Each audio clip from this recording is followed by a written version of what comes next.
So the stuff we do as kids, as adolescents, as babies, is all stuff we keep doing throughout our lives. We're not done learning to be intimate. We're not done growing a self. But, what he says, though the tasks may remain the same, as a human we grow and develop so that there's more of us there to engage in the real struggle that is life. A full enough self to truly engage in the struggles of life. To engage it, to accept it, and to be accepted by it. And in addition to courage and humility, that takes one more piece.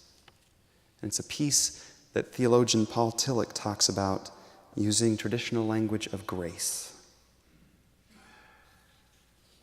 He says, we cannot transform our lives unless we allow them to be transformed by a stroke of grace. Jazz. Grace strikes us when we are in great pain and restlessness. It strikes us when we walk through the dark valley of a meaningless and empty life. It strikes us when we feel that our separation is deeper than usual because we have violated another life, a life we loved or from which we were estranged. It strikes us when our own disgust for our own being, our own indifference, our own weakness, our hostility, our lack of direction and composure have become intolerable to us.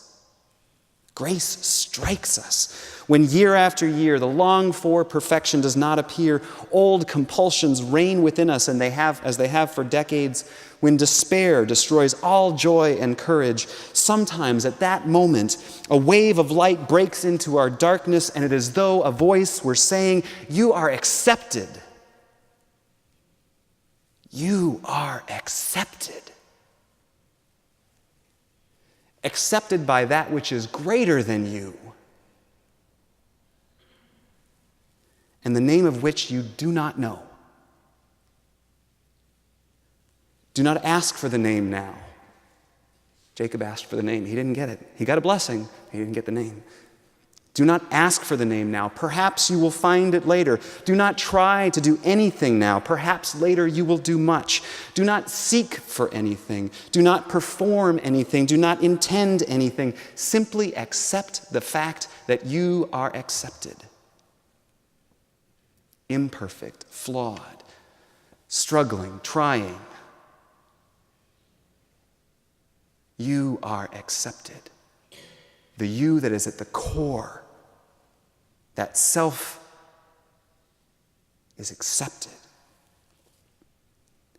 If that happens to us, he says, we experience grace.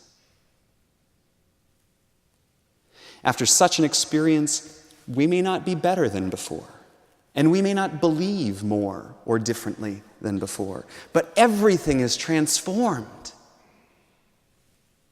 In that moment, grace conquers sin, which he defines as separation. Separation from our true self, separation from our neighbor, separation from God, separation from the cosmos, from our responsibilities in society. In that moment, grace conquers that separation, and it reconciles the bridges. Reconciliation bridges the gulf of estrangement. And nothing is demanded of this experience. No religious or moral or intellectual presupposition, nothing but acceptance. Sin and grace are strange words, but they are not strange things. We find them whenever we look into ourselves. With searching eyes and longing hearts, they determine our life. They abound within us and in all of life. And so, as with Tillich's closing prayer from that reading, may it too be our closing prayer at this sermon. May grace more abound within us. May we have the courage to be humble, the humility to be courageous, and the openness to receive grace when it strikes. May it be so. Amen.